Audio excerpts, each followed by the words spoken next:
In Putin's Russia, the most dangerous people are not opposition leaders or foreign spies. They are the men who pour the concrete for new apartment blocks, sweep the streets at dawn, and deliver your groceries at night. Migrants. The Kremlin needs them desperately. Without them, construction sites freeze.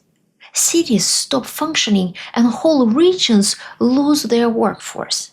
And yet, the same system that depends on them treats them as a hidden internal threat, something to be watched, controlled, and, when convenient, sacrificed. I'm Elvira Bary, a writer born in the Soviet Union. Tonight we'll look at a paradox at the heart of Putin's regime. How did a country built by migration become a country terrified of migrants? And why does the Kremlin fear the very people who keep its war and its economy running? Here's our roadmap for tonight. Building by moving. How mass migration rebuilt the USSR after World War II. After the breakup. What changed when the Soviet Union collapsed? Central Asian Lifeline, why labor migrants became one of the pillars of Russia's modern economy. The new migrants, who is coming to Russia now, how the war uses them, and why the Kremlin is so afraid. If independent analysis matters to you, please subscribe, like, and share this video. Or join my think tank, support via PayPal, buy me a coffee, or simple press super thanks under the video. That's what allows conversations like this to exist without anyone's permission. Let's begin. Building by moving.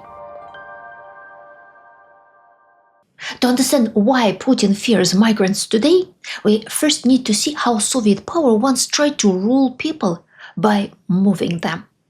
The demographic blueprint of the post-Soviet space, including the key directions of migration, was largely set in motion after World War II. The Soviet Union had to rebuild ruins, secure new borders, and feed heavy industry. The tool was mass relocation, some voluntary, much of it forced. Migration flowed in several main directions. First, the new territories along the western border. As the USSR took over the Baltics and pushed deeper into Eastern Europe, Russians and other Soviet citizens were sent to staff their cities and ports. Administrators, factory specialists, and soldiers with families arrived to run power plants, shipyards, and rail hubs. By the early 1990s, almost 1 in 5 people in the Baltics was Russian-speaking. That's also how so many Russian speakers ended up in Western Ukraine, Belarus, and Moldova. The point was not diversity, it was control. Fill key posts with people loyal to the center and knit new territories into the Soviet core. Second, the cleared spaces. Stalin deported entire nations he labeled unreliable. Crimean Tatars, Chechens, Ingush, Volga Germans, and others. In May 1944, nearly 200,000 of Crimean Tatars were packed into trains to Central Asia and Siberia. Jamala, the Ukrainian singer, tells her great-grandmother's story this way. A knock at night, minutes to gather the children, then weeks of heat and hunger rolling east. Many never made it. Whole neighborhoods were emptied, then refilled by newcomers from Russia.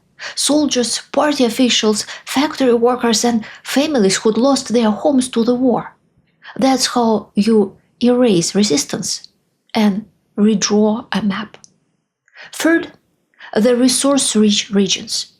The state needed coal, steel, and oil, so it moved people to where those things were.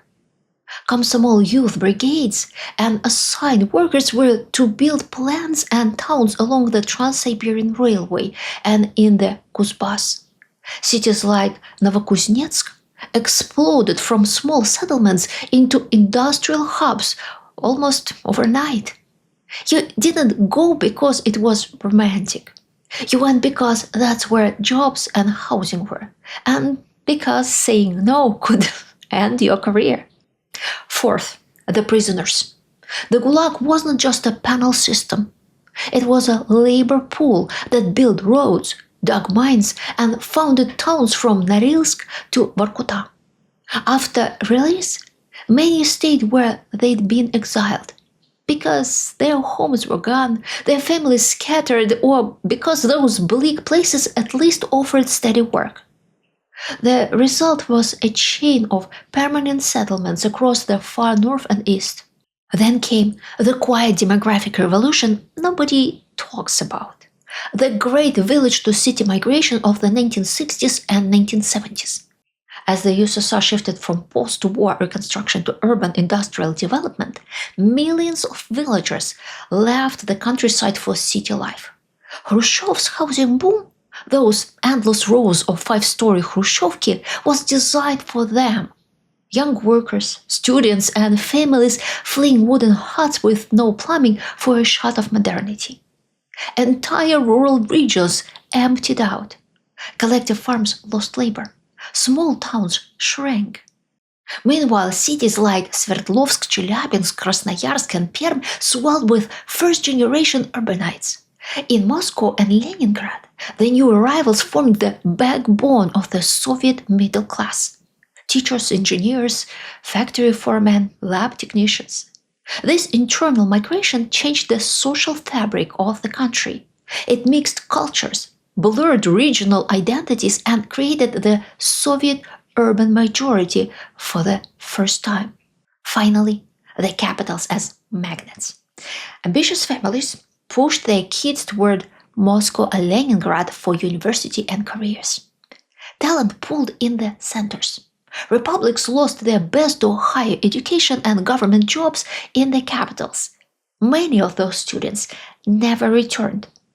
Over time, this created large Caucasian and Central Asian communities in the big cities, networks that would matter enormously after the USSR collapsed. After the breakup. The 1990s brought completely different waves of migration. As the Soviet framework collapsed, salaries evaporated, and a new class of hustlers took all the oxygen out of the room. For many, the only path to a decent life was abroad.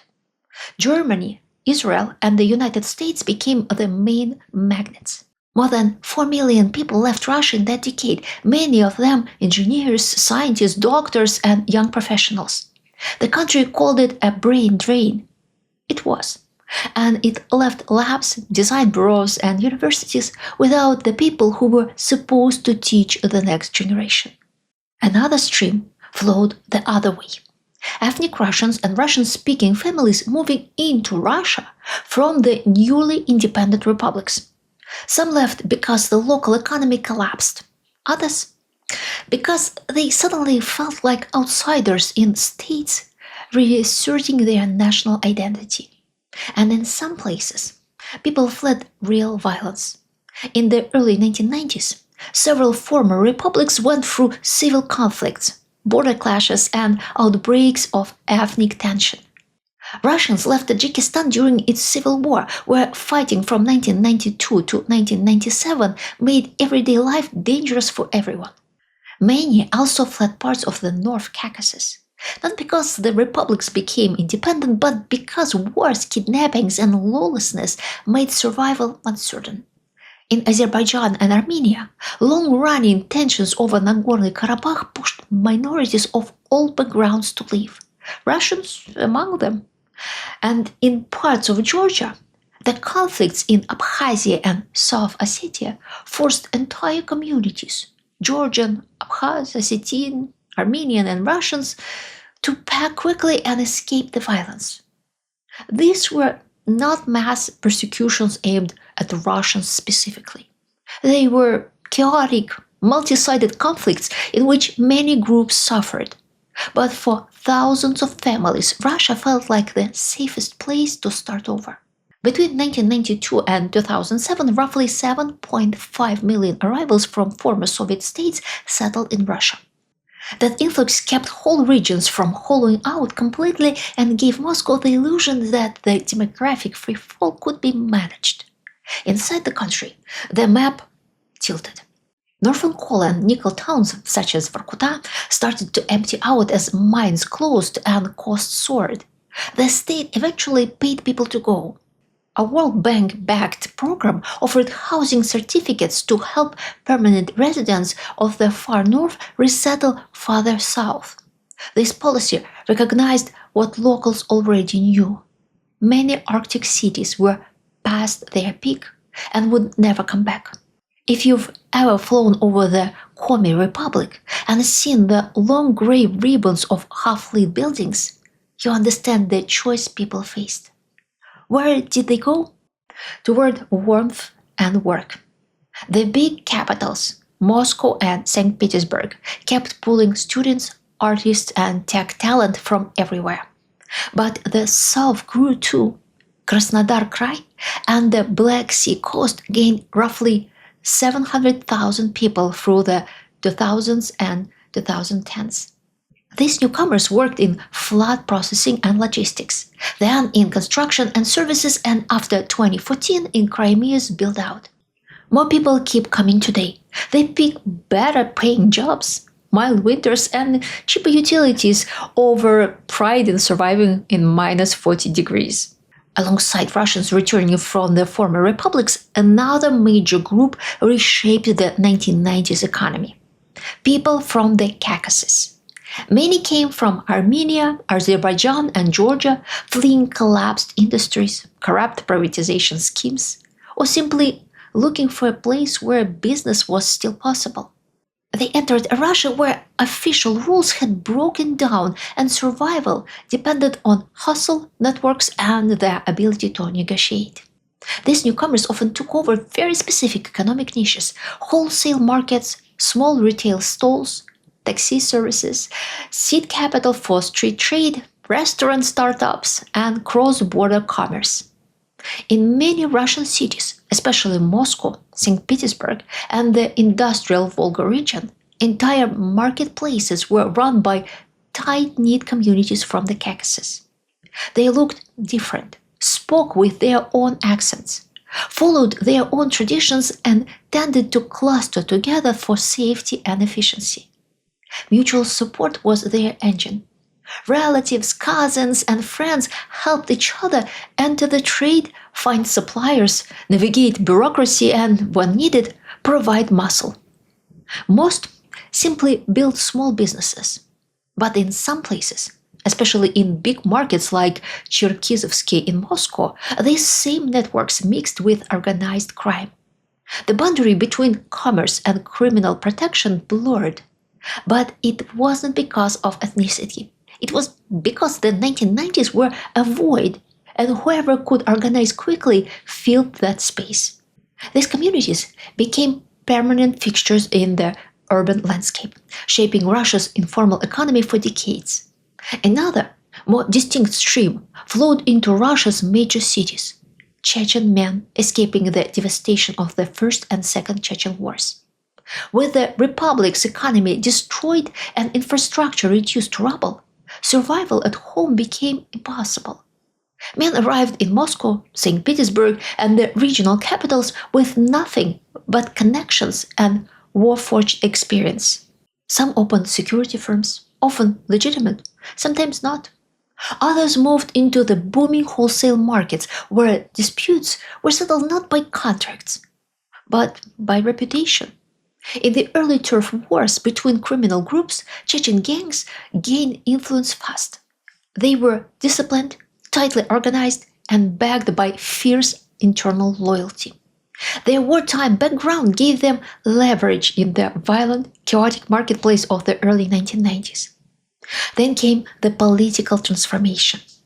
Moscow struck its infamous pact with Ahmad and later Ramzan Kadyrov. In exchange for loyalty and control over Chechnya, the Kremlin granted Kadyrov broad autonomy and an informal hands-off zone for his networks.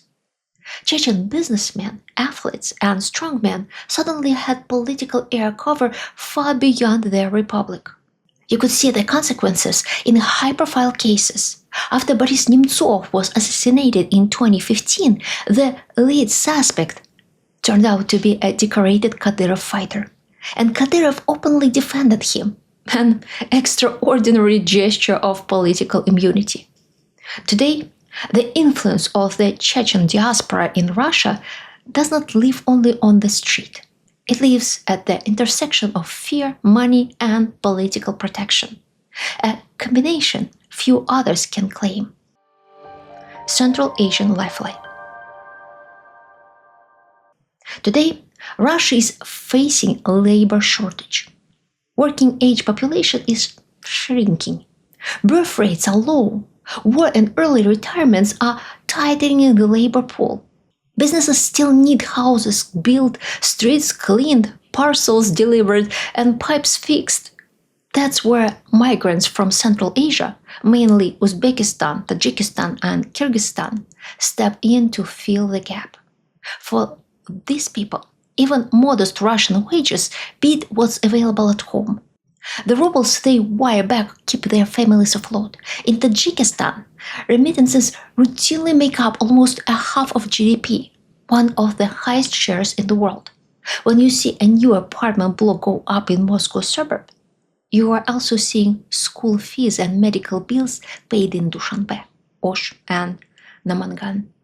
A migrant's journey begins with a recruiter.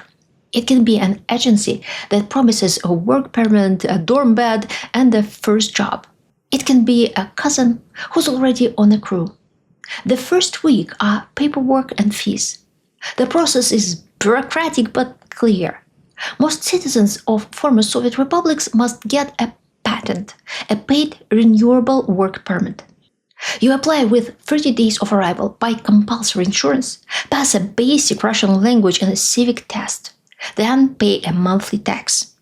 Interior Ministry data points to roughly 1.5 million patents issued per year, with frequent cancellations for paperwork lapses. Where do migrants work? Construction, housing and communal services, city cleaning, markets and warehousing, and the courier delivery boom. These jobs keep cities running at a price local reject. Money moves home every payday.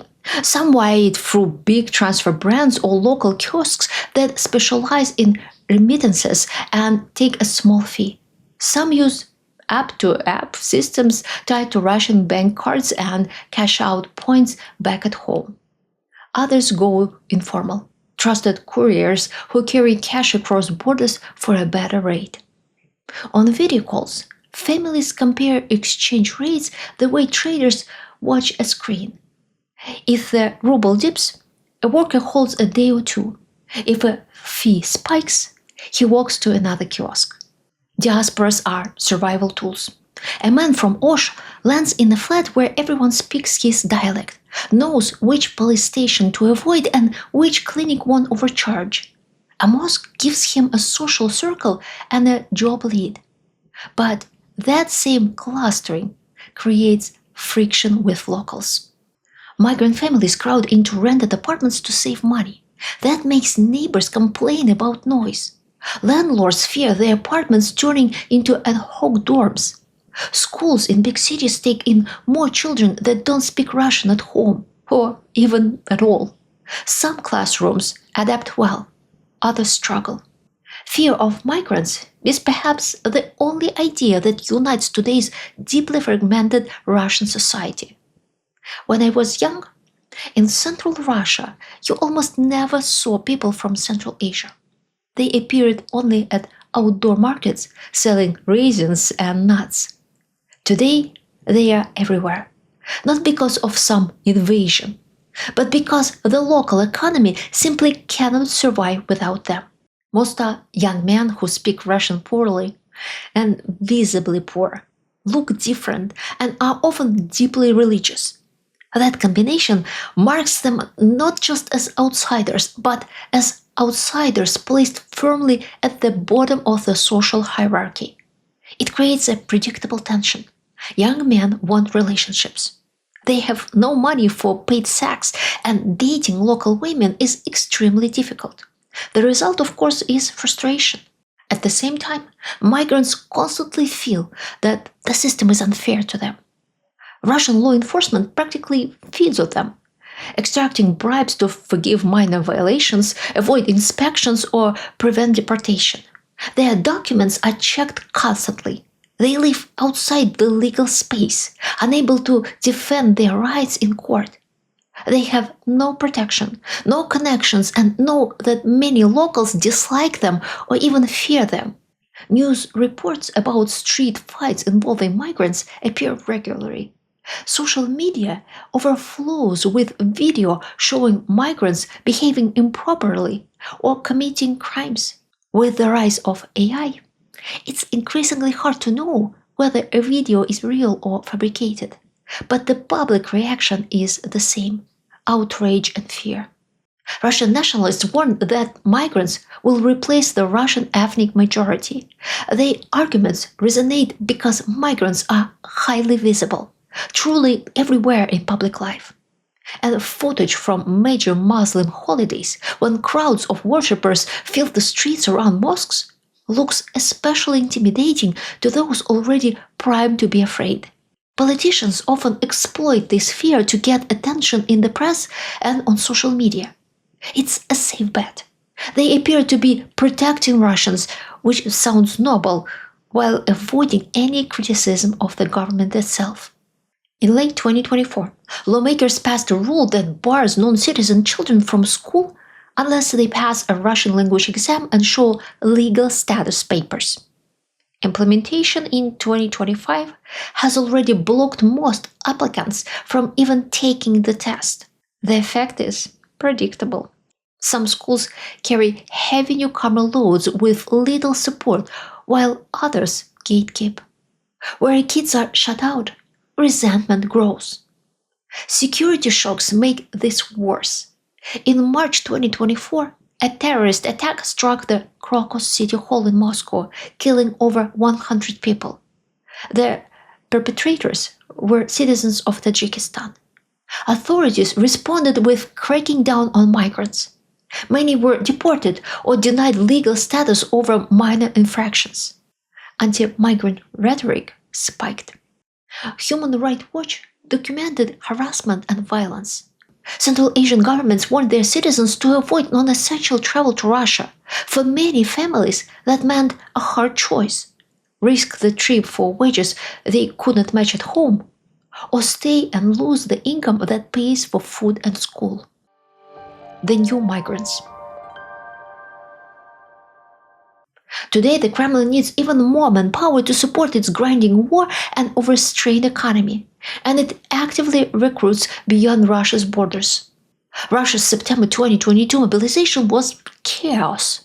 Draft officers grabbed the wrong man, gear was missing, protests flared, and about 1 million men fled abroad. Even Putin admitted mistakes. The army shoved barely trained draftees to the front and burned through them fast. To keep units full without another public mobilization, the Kremlin opened new pipelines. One is fast-track citizenship for foreigners who sign a one-year military contract. Recruiters are working YouTube, WhatsApp, student visas. People from countries such as India, Nepal, and Cuba are lured into Russia with job offers or study placements. After that, the state takes their passports and sends them to trenches. Many of them get killed within weeks or months. That's how Moscow keeps the war stopped without risking mass protests. What they pay foreign families is a fraction of what Russian casualties would cost politically. Another pipeline targets those labor migrants who are already in the country. They face police raids and document checks. Some get offers at police stations, sign a contract, and the problems go away. On the line, these non-Slavic troops report abuse from mid-level Russian officers and fellow soldiers. The family's old hazing culture mixes with racism and the impunity of wartime. Now, the grey labor the war runs on. When the Alabuga Special Economic Zone in Tatarstan turned into a drone hub, its labor pipeline turned ugly. Dozens of African women, some of them teenagers, were lured in with promises of hospitality jobs and education. Instead, They were put on drone assembly lines with tight surveillance and lousy conditions. Then, the North Korean track. As Moscow deepened ties with Pyongyang, about 10,000 North Korean troops arrived to fight for Russia. Thousands more came as construction troops and sappers. Both countries benefit from this exchange. Moscow gets cheap manpower and tech, North Korea gets foreign currency, fuel, food, and real combat experience for Kim's army. Before we finish, I'd love to hear from you.